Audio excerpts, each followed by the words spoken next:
Meus irmãos, nessa noite eu quero convidá-los para a gente meditar no Salmo, entre os Salmos, Salmo número 84. É o Salmo que o Senhor separou para nós nessa noite. Salmo 84.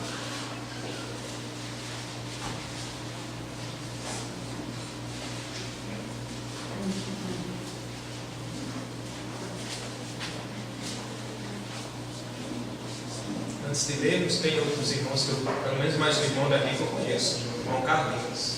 Né? Você está congregando aqui? Se não tivesse, eu dizer seja bem-vindo. Né? Vamos ler então o Salmo 84? Diz assim a palavra de Deus: Quão amáveis são os teus tabernáculos, Senhor dos exércitos! A minha alma suspira e desfalece pelos atos do Senhor. O meu coração e a minha carne exultam pelo Deus vivo.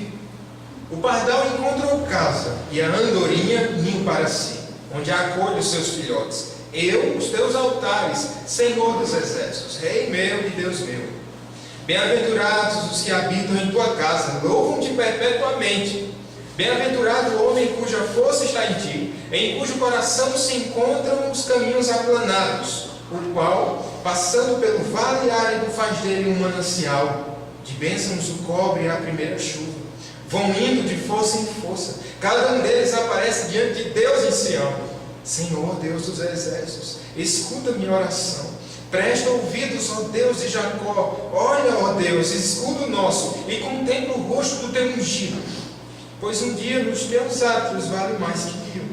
Prefiro estar à porta da casa do meu Deus, a permanecer nas tendas da perversidade.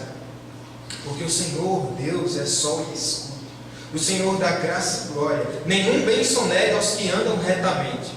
Ó Senhor dos exércitos, feliz o homem que em ti confia. Amém? Senhor, falar aos nossos corações nessa noite. Eu desejo falar sobre o tema verdadeiramente feliz. Verdadeiramente feliz.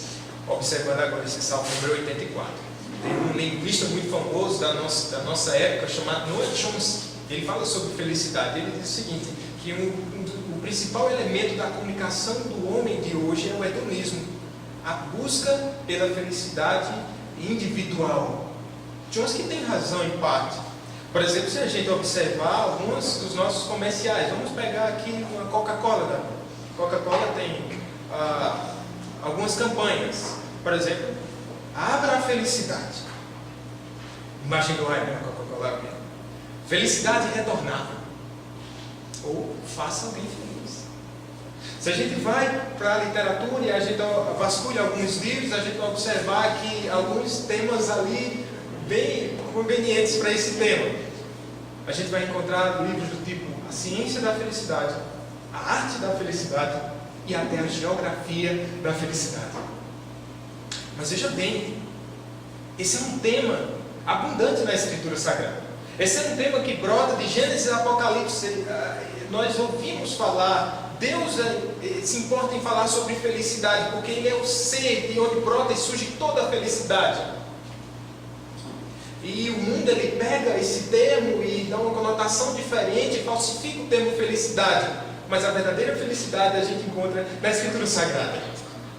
E especialmente me parece que o livro dos Salmos, o Saltério, ele pega esse tema e trabalha de maneira abundante também. Por exemplo, se você abrir a sua Bíblia no livro dos Salmos, o Salmo 1 vai dizer logo o que para você? Bem-aventurado o homem que não anda no conselho dos ímpios. Então a gente vai ouvir falar muito sobre felicidade no Saltério.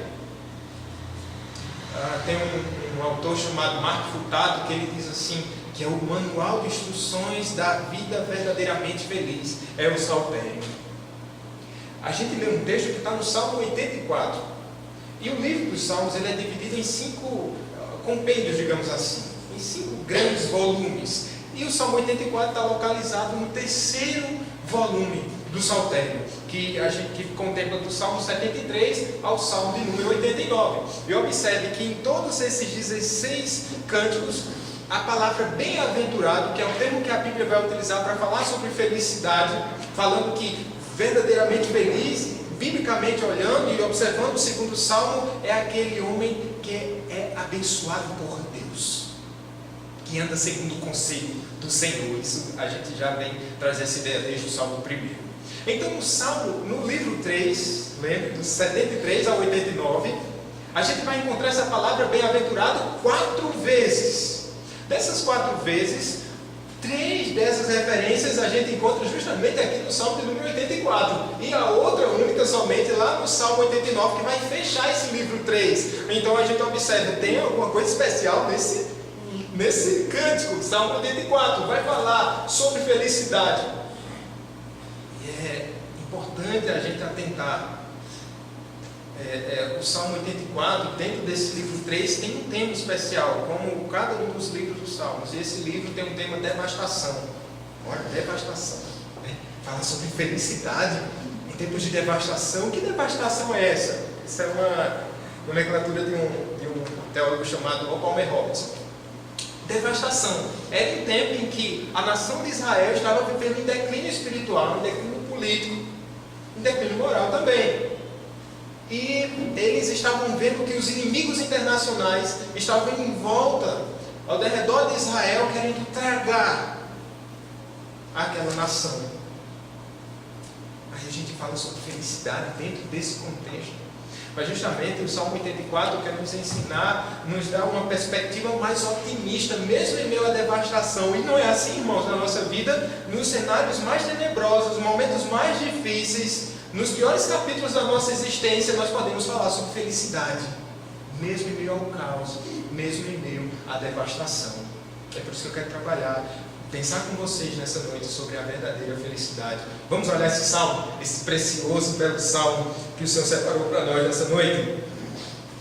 Então, quem é verdadeiramente feliz? Vamos pensar sempre nessa pergunta, e aí nós vamos obter as respostas vindas desse salmo. Primeiramente, verdadeiramente feliz é aquele que deseja a presença do Senhor.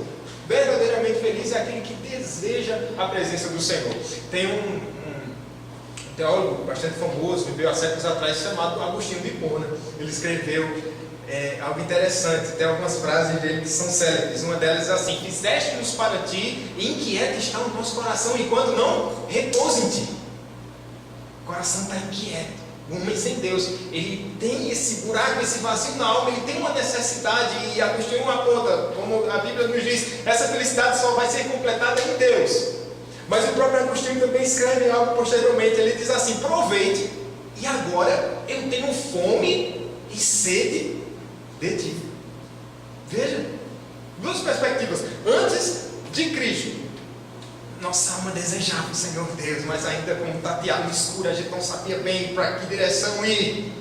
Mas até que o Senhor se revelou a gente provou do Senhor, e agora o que é que eu tenho? Eu tenho fome e eu tenho sede do Senhor. E é justamente isso que o Salmo vai tratar. No versículo 1 diz assim: quão amáveis são os teus tabernáculos, Senhor dos exércitos, a minha alma suspira. Só o versículo 1: quão amáveis são os teus tabernáculos, Senhor dos exércitos. Esse primeiro verso, ele nos mostra que, nos traz a ideia de alguém que está distante do templo. É alguém que está desejoso, alguém que está com saudade da presença de Deus. Então ele vai apontar para o templo. E se você conhece um pouquinho da história do Antigo Testamento, você vai entender que Deus, ele separa um local especial para se revelar, especialmente para o seu povo. Inicialmente era no tabernáculo, e depois pelo templo construído por Salomão. E aqui é justamente esse salmista que está longe, ele está impedido de ir para esse lugar de adoração por algum motivo que ele não revela aqui. Mas ele está falando: eu tenho saudade da casa do Senhor. Então a gente vai encontrar termos aqui relacionados ao tabernáculo e ao templo. A gente vai entender, vamos ver termos como casa, como tabernáculo, como altares, como átrios. Então todas essas expressões que você observar nesses salmos estão se referindo justamente a uma coisa só. Ele está pensando no templo erigido lá em Jerusalém, porque Deus escolheu esse lugar para se revelar especialmente para o seu povo. Mas observe que não é apenas uma saudade de um lugar, de um templo físico. Não é? Quando a gente fica muito tempo sem vir na igreja, pensando da Zona Sul, a gente fica: estou com saudade do pastor, Eu estou com saudade dos irmãos. Então a gente está se referindo mais a os irmãos que se reúnem nesse lugar. Mas aqui é algo mais profundo. Não que a gente despreze a saudade dos irmãos, a saudade do pastor. Isso é importante, isso nos mantém unidos. Nós estamos unidos no mesmo corpo. Mas aqui é uma saudade muito mais profunda, irmãos.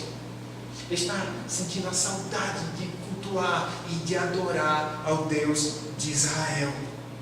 Essa é a saudade. Você sente assim, meu querido? Ou será que o tempo, os dias que vão, você vai faltando os cultos, talvez, por algum motivo de trabalho, por motivo de doença, aí você vai se acostumando, você vai ficando na sua, você vai ficando em casa, a sua casa vai ficando cada vez mais confortável, o seu sofá vai dizendo, fique aqui comigo. Cada vez mais você vai se distanciando da casa de Deus. Você tem a atitude do salmista. Algo me impede de estar na casa do Senhor Deus, mas o meu espírito desfalece. É isso que vai dizer o versículo 2. Observe: a minha alma suspira e desfalece pelos atos do Senhor. O meu coração e a minha carne exultam pelo Deus vivo. Veja como ele vai tratar isso de maneira ainda mais profunda. É como se ele abrisse o coração para a gente, salmista. Eu desfaleço, a minha alma suspira e desfalece. É como, irmãos, alguém que está a ponto de desmaiar. Alguém que está desfalecendo, alguém que está enfraquecendo e está precisando dessa força. Os salmos estão repletos dessa expressão, desfalecido. É comum a gente observar no salmo, no saltério. A alma do salmista desfalece, mas por causa das lutas que ele tem enfrentado durante a sua vida. Então ele se achega na presença do Senhor em oração e ele diz assim: a minha alma desfalece, Senhor, age por mim, senão eu vou morrer. Mas aqui é diferente. Ele está dizendo: Senhor, se eu não te encontrar, minha alma vai desmaiar, porque eu desejo a tua presença. Sabe, uma criança às vezes ela chora, ou às vezes a criança chora muito, e às vezes ela chora porque ela está com fome. Às vezes a criança chora porque está com sede. Mas às vezes a criança chora só porque quer um abraço do pai. É isso que o salmista está nos dizendo. A alma dele desfalece pela presença do Senhor.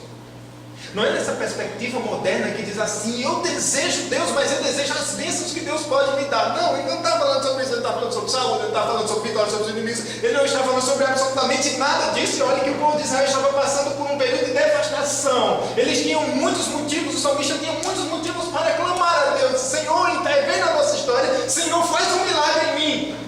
Mas o que ele diz é: Senhor, eu preciso da tua presença. O meu coração desfalece por tua presença. É isso que o salmista está nos mostrando.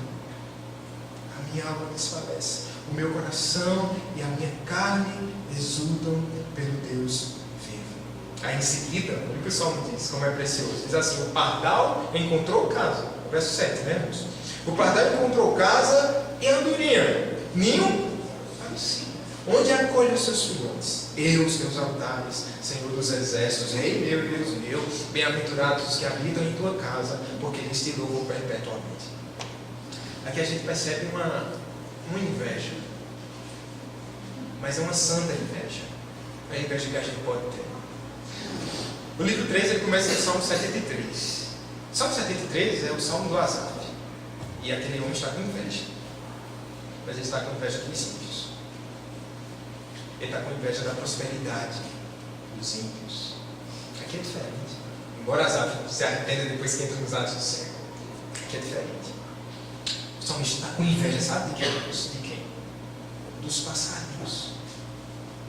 Porque ele diz assim: o pardal encontrou casa e a andorinha ninho para si. Ele está pensando justamente com os pássaros que estão no tempo e sem pagar aluguel construir o seu ninho lá na casa do Senhor. Então ele está com inveja daqueles passarinhos. Ele diz: é só como se eu pudesse ser um pássaro agora, eu voaria direto para a casa do meu Deus, eu habitaria ali.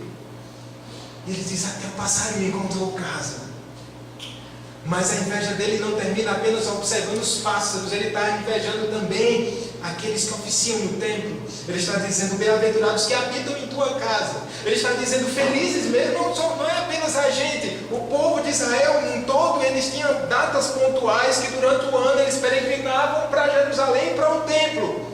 Era essa muito provavelmente a condição do salmista. Mas ele está pensando, sabe em quem? Ele está pensando nos levitas. Ele está pensando naqueles que tinham o privilégio de estarem na casa de Deus diuturnamente. É como se eles observassem e dissessem assim: feliz mesmo é o pastor. Feliz mesmo é o pastor porque ele está na casa de Deus. Feliz mesmo é o pastor porque ele dedica a sua vida. Ele está sempre na presença do Senhor. Está sempre orando, sempre lendo a Bíblia. É essa perspectiva. Ele está dizendo assim de alguma maneira: ah, como eu queria ser pastor. Como eu queria estar na casa do Senhor. Como eu queria habitar lá. Como lá em minha casa. Assim como o coração do peregrino deseja habitar com o Senhor na sua glória. Porque ele olha para o seu dia a dia, ele olha para o seu lar. Ele pode até olhar para o conforto do seu lar e do seu carro e dizer assim: esse não é o meu lugar. Essa não é a minha casa, definitivamente. Por mais que eu compre algumas coisas para deixar a minha vida mais confortável, mas quanto mais confortável a minha vida fica, mais o meu coração chama, o céu me chama. A casa do Senhor é a presença do Senhor que eu desejo eternamente. Eis, irmãos, essa verdadeira felicidade está na presença do Senhor. Mas esses salmos apontam uma segunda verdade. Verdadeiramente feliz é aquele que deseja a presença do Senhor, e verdadeiramente feliz é aquele que encontra a sua força no Senhor. Veja, olha o que diz o verso 5. Bem-aventurado o homem cuja força está em ti, em cujo coração se encontram os caminhos aplanados. Agora o salmista nos propõe uma viagem até Sião, uma viagem até o lugar de adoração. É como se ele nos dissesse: venha junto comigo, vou lhe mostrar como é o caminho até Sião. E é provável que esse salmo tenha sido realmente usado pelos peregrinos durante essas viagens até Jerusalém, até quando eles chegavam na porta do templo, a entrada do templo. Veja, esse salmo está nos mostrando um peregrino de coração. O salmista não intenciona narrar somente a jornada de um aventureiro. Ele não está querendo apenas nos mostrar isso, se bem que o salmo nos aponta para isso, mas ainda não é o ponto que ele quer nos levar. Ele não está querendo mostrar somente que o tempo da viagem. Ele não está falando apenas do cansaço da viagem, dos riscos dessa viagem. Sim, muitos deles eram assaltados nessa caminhada até Jerusalém. Nessa época já tinha assalto também. Mas ele quer nos mostrar uma figura mais completa. Para nos ajudar, a versão NVI, sabe como ela traduz esse verso? Ele diz assim, resumidamente: como são felizes os que em ti encontram sua força. Até aí, uma acomodação tranquila das versões que a gente tem, irmãos. Mas ele termina assim: e os que são peregrinos de coração. Se você tem um NVI, você vai ver aí que na sua Bíblia está isso. E os que são peregrinos de coração. É outra tradução aceitável. E quando a gente vai para o original, vai estar, sabe o que, irmãos? Justamente o que está na NVI. Os peregrinos de coração. Veja o que o salmista quer nos ensinar. Ele não quer nos mostrar somente uma viagem, como eu já falei para os irmãos, mas ele quer nos mostrar que aquele que peregrina é não somente por causa da imposição da religião e dos ritos normais pontuais. Sim, porque junto dessa multidão, várias pessoas que tinham até sua fé falsa caminhavam até Sião. Lembre-se que a gente está passando por um momento de devastação. Essa é a tradução 84. Por isso ele quer nos mostrar algo mais profundo. Ele quer nos mostrar aquele que é peregrino de coração, aquele que, e essa é a tônica da vida cristã, nós estamos peregrinando, nosso coração é peregrino, nós estamos caminhando até Sião, e essa é a tônica, essa é a realidade da nossa vida, é algo muito mais profundo. Ou seja, ele está nos mostrando que a verdadeira adoração não é somente aquela quando a gente chega no templo no domingo à noite. Esse é um momento importante de culto, de celebração ao Senhor. Mas quando for amanhã, pela manhã, você vai continuar a sua peregrinação. Quando for na terça-feira, você continua a sua peregrinação. Na próxima semana, no próximo mês, na próxima estação, nas próximas décadas. Se o Senhor não vier ou se você não for chamado para lá. está nos mostrando. Nós somos peregrinos de coração. Jesus Cristo ele vai nos mostrar de maneira mais vívida quem é esse peregrino de coração. Você lembra quando Jesus estava conversando lá com a mulher samaritana? A mulher samaritana estava naquela condição lá, junto com os judeus. Qual é o lugar para se adorar? Será que é aqui na minha terra? Ou será que é no templo de Jerusalém? Aí Jesus Cristo vai dizer o quê? Os verdadeiros adoradores são aqueles que adorarão ao Pai em espírito e em verdade. Jesus está falando que os verdadeiros adoradores são os peregrinos de coração. Esse salmo também vai nos mostrar no verso 6: o qual, passando pelo vale árido, faz dele um manancial de bênçãos, cobre a primeira chuva. Que ele está falando das dificuldades que esse peregrino de coração encontra na sua caminhada. Eu falei aos irmãos, são 20 anos que o Senhor Jesus me chamou. Talvez você tenha... Tem gente com mais de 20 anos aqui, eu acho, né? Não de idade, né? Porque, mas assim, mais tempo de caminhada cristã. Alguns de 10 anos, alguns 5, outros alguns dias, poucos meses. Mas a verdade é que em toda a época da nossa vida cristã, a gente vai passar pelo vale árido. É justamente esse caminho que o salmista está passando, segurando na nossa mão aqui. E aqui ele vai nos dizer: qual, passando pelo vale árido, faz dele um manancial. Ou seja, é um caminho de sequidão, mas ao passo que ele passa, vem aquelas chuvas da estação propícia e enche os mananciais. É uma transformação daquele ambiente, da natureza. Mas veja, talvez você esteja com uma tradução aí que não fala de vale árido, mas fala de vale de Baca. É uma tradução também. A revista corrigida vai dizer vale de Baca. Por que vale de Baca? É curioso, porque Baca ela é uma palavra muito próxima de lágrimas no texto original. Por que não a gente dizer aqui que é um vale de lágrimas também a vida cristã? Você já chorou? Você já sofreu carregando a sua cruz? Você pensou que ser cristão ia ser moleza? Estava na moda. Você pensou que ser cristão seria igual àquele seu amigo do trabalho que nunca viu a Cristo, mas se diz crente. Aí você diz: para ser crente igual a ele, acho que você também, mas só que você é crente regenerado, então você está carregando sua cruz mesmo. Certamente você chorou, certamente você dormiu chorando, você acordou chorando, você caminhou chorando. É um vale de lágrimas. Mas será que para o mundo é uma loucura a gente falar? Nós estamos falando sobre verdadeira felicidade, nós estamos falando sobre Baca, sobre vale de lágrimas.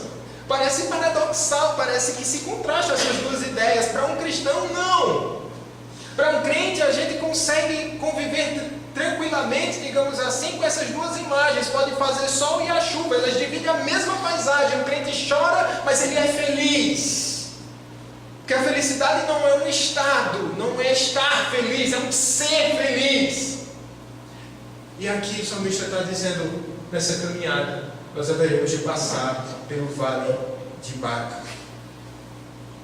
Mas o texto continua, no verso 7 diz assim: eles vão indo de força em força, cada um deles aparece diante de Deus em Sião. Eles vão indo de força em força, e a verdadeira felicidade é aquele que encontra, verdadeiramente feliz é aquele que encontra a sua força no Senhor. Mas essa é a imagem inversa que esse salmo propõe. Geralmente, você talvez faça a sua caminhada, a sua corridinha semanal, diária, não sei. Qual a tendência? Você começar bem inteirão, né? Aí você vai correndo. Os primeiros 100 metros, assim, eu estou bem. 200 metros, eu estou bem. 400 metros, você já começa a ver as coisas bem embaçadas. 500 metros, eu preciso de água. Só me propõe uma imagem diferente aqui.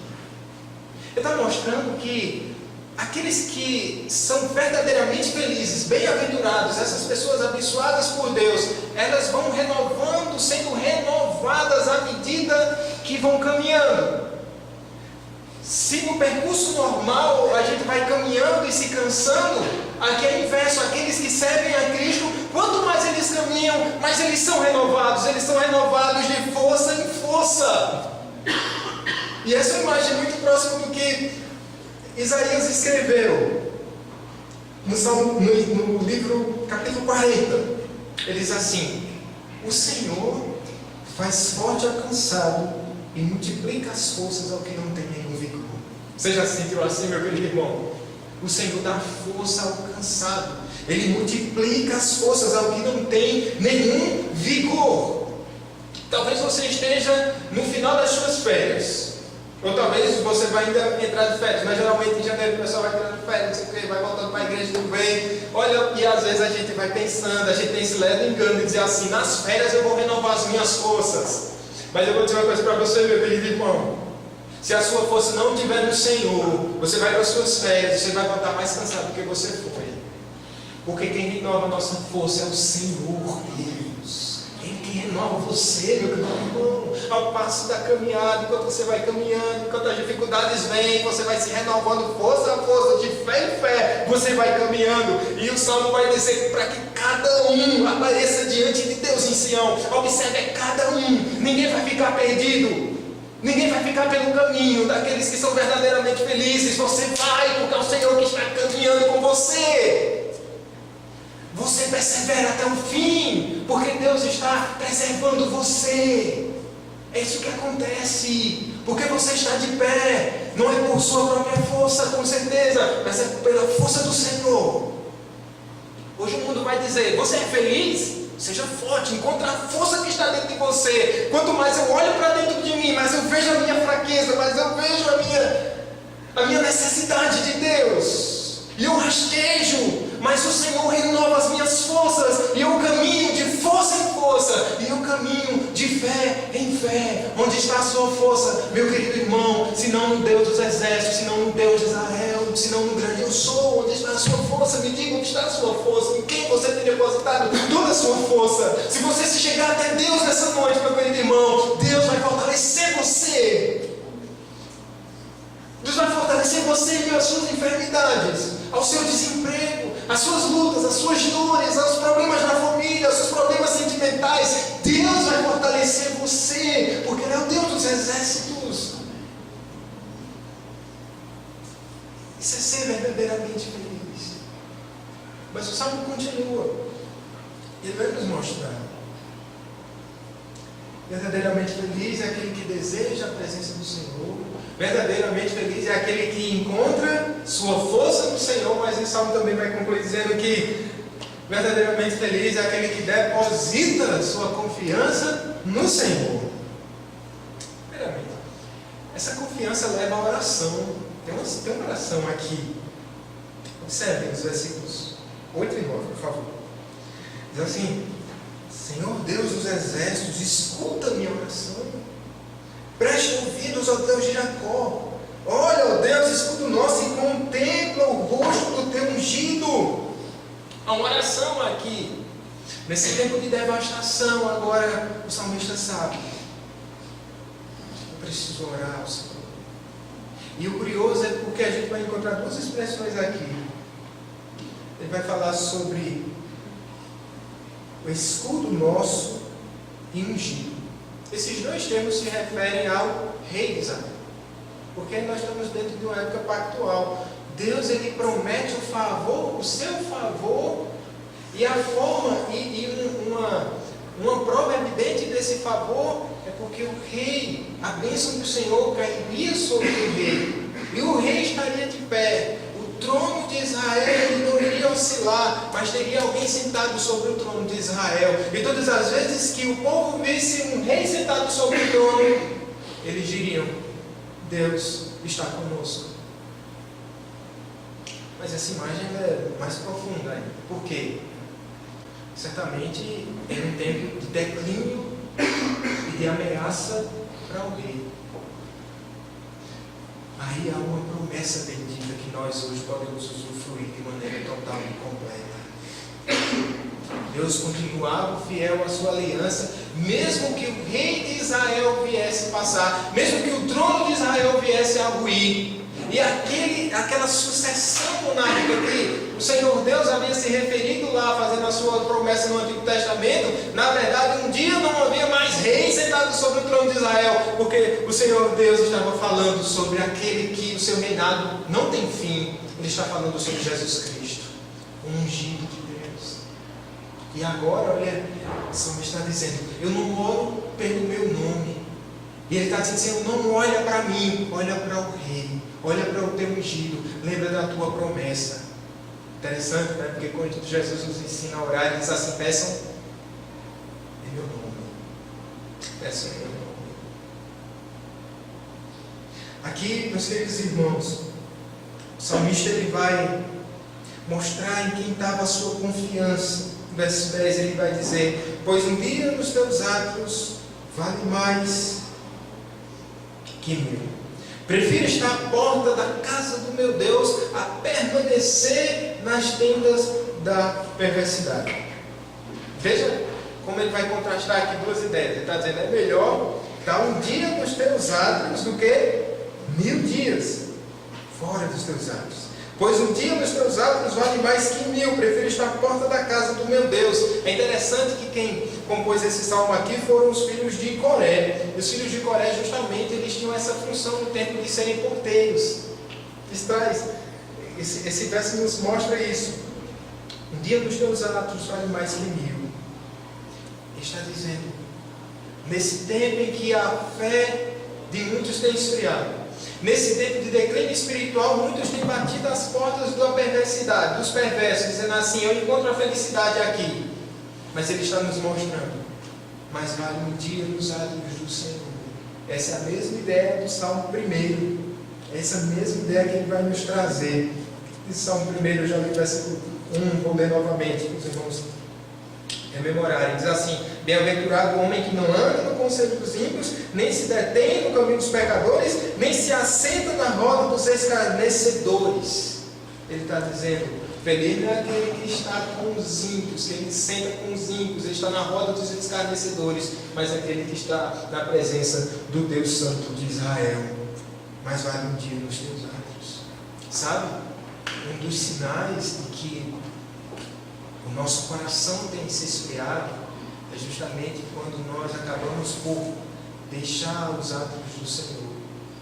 E acabamos dizendo assim, quando a gente deposita, a gente tem alguma espera algo do Senhor, alguma perspectiva do Senhor. Essa perspectiva que você tem, aquilo que você almeja, que Deus poderia lhe dar, Deus não lhe dá. Então a tendência do coração humano é a gente se esfriar. Ele está dizendo, não faça isso, não faça isso, permaneça nos atos do Senhor. Israel, mas vale um dia nos atos do Senhor do que 1000 dias em qualquer outro lugar. E aqui, meus queridos irmãos, ele vai nos dizer sobre a confiança. Veja o que diz o verso 11. Ele diz assim, o Senhor dá graça e glória. Não nega o bem aos que andam retamente. O Senhor dá graça e glória, não nega o bem aos que andam retamente. Dessa certeza provém uma felicidade que não é abalada, nem mesmo em momentos difíceis, nem mesmo em momentos, uma realidade igual a essa que o salmista está vivendo. O que ele está nos dizendo, irmãos? O Senhor dá graça e dá glória. O favor do Senhor está voltado para os seus. Se o salmista olha pela janela, ele vê um cenário de devastação, mas ele lembra, sabe o quê? O Senhor me dá graça e dá glória. Ele lembra, sabe o quê? O Senhor não vai me negar bem algum, porque o Senhor não nega bem nenhum para aqueles que andam retamente. Deus, ele não nos tem negado absolutamente nada, irmãos. Deus não tem negado nada a você. Deus não tem negado nada. Sabe por quê? Porque ele não nos negou o seu próprio Filho. O apóstolo Paulo vai nos dizer,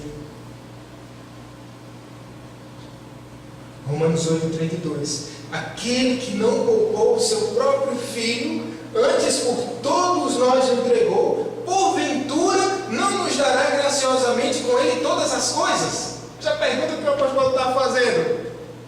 Aquele que não negou o seu próprio Filho, será que ele vai te negar alguma outra coisa? nos salvar, Deus foi ao máximo. O que mais Ele poderia nos dar? Me diga o que mais Ele poderia fazer por você. O que mais Ele poderia fazer por você? Eu poderia te dar um celular, eu poderia me dar meu celular, não sei se você iria gostar, ele é meio fraquinho. Mas você talvez ficasse ingrato. Se você precisasse de um órgão, e eu me dispusesse a doar um dos meus órgãos para você, você não ia dizer que eu era um cara legal. Um cara legal não dá um órgão. E eu? E se eu te desse a vida do meu filho?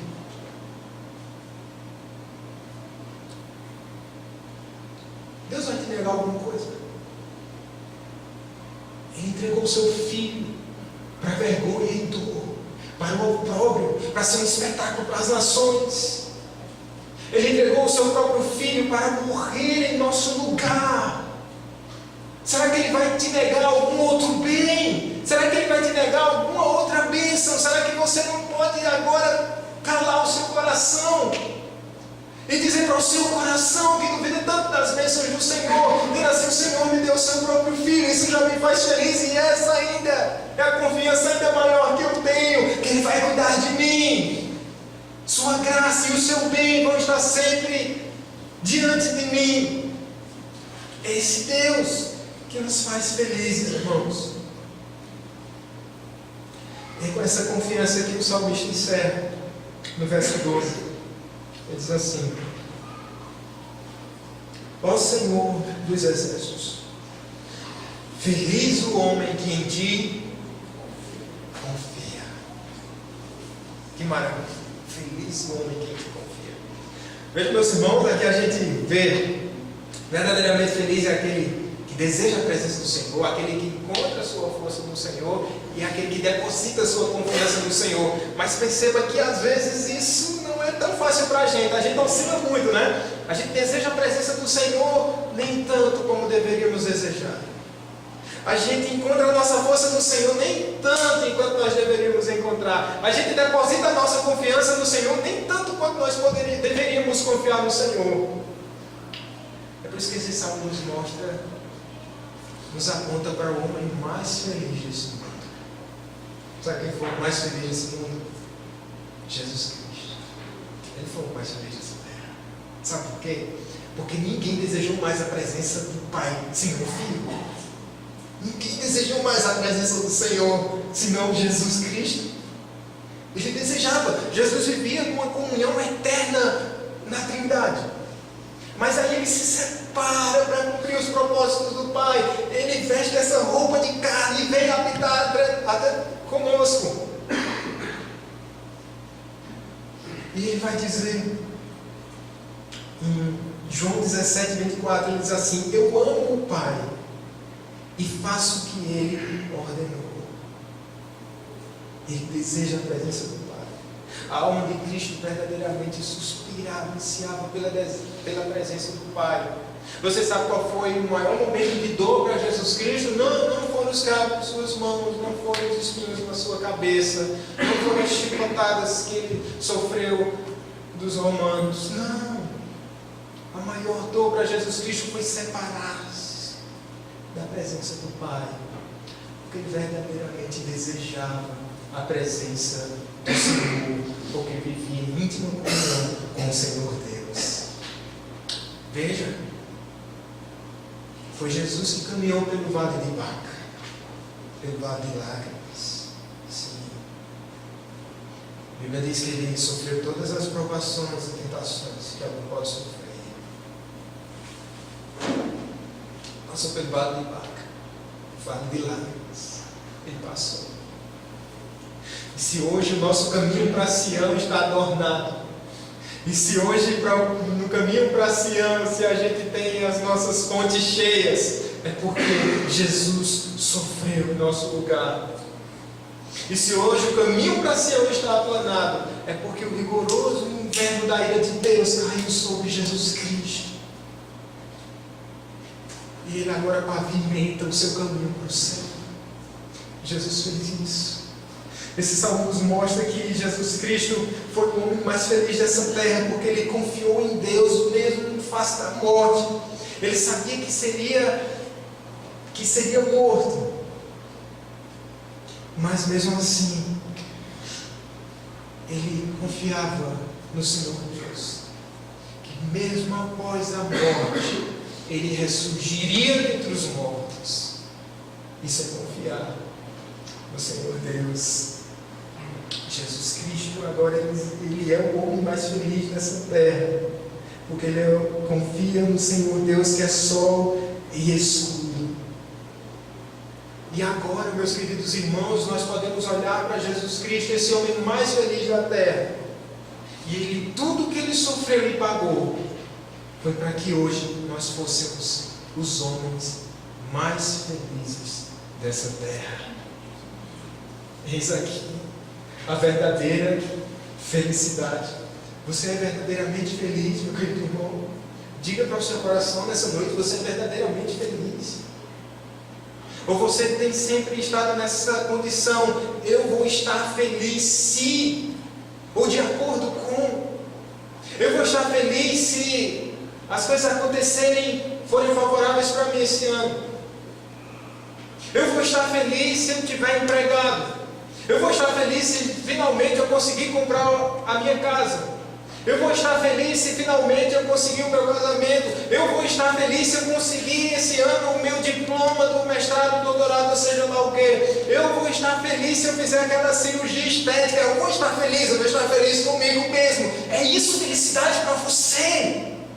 É isso felicidade para você? Sua felicidade, se for voltada nessas coisas, é uma mesquinharia. Se sua felicidade está voltada para essas coisas que são circunstanciais, temporais, datadas, elas são muito fracas. Porque o Senhor Deus, Ele nos mostra o caminho da verdadeira felicidade: Jesus Cristo. Encontrar Jesus Cristo é como um navio perdido que encontra o seu cais. Encontrar Jesus Cristo é como um passarinho que volta para o seu ninho. Encontrar Jesus Cristo é como um órfão que encontra lar e abrigo. Encontrar Jesus Cristo me faz o homem mais feliz desse mundo. Encontrar Jesus Cristo é a melhor coisa que um homem pode ter nessa vida. E para alguém que é verdadeiramente feliz, ele vai poder dizer: roube-me tudo que tenho, leve-me tudo que tenho, e mesmo assim o meu coração está no céu, e mesmo assim eu sou feliz, porque Jesus Cristo morreu em meu lugar. E em breve, muito em breve, Ele voltará. Como somos bem-aventurados, irmãos. Que essa igreja da Zona Sul seja marcada por essa felicidade. Que essa igreja seja marcada por essa profunda felicidade. E assim, semelhante ao salmista, possamos dizer: como aves os teus tabernáculos, Senhor dos Exércitos. O Senhor nos abençoe, em nome de Jesus.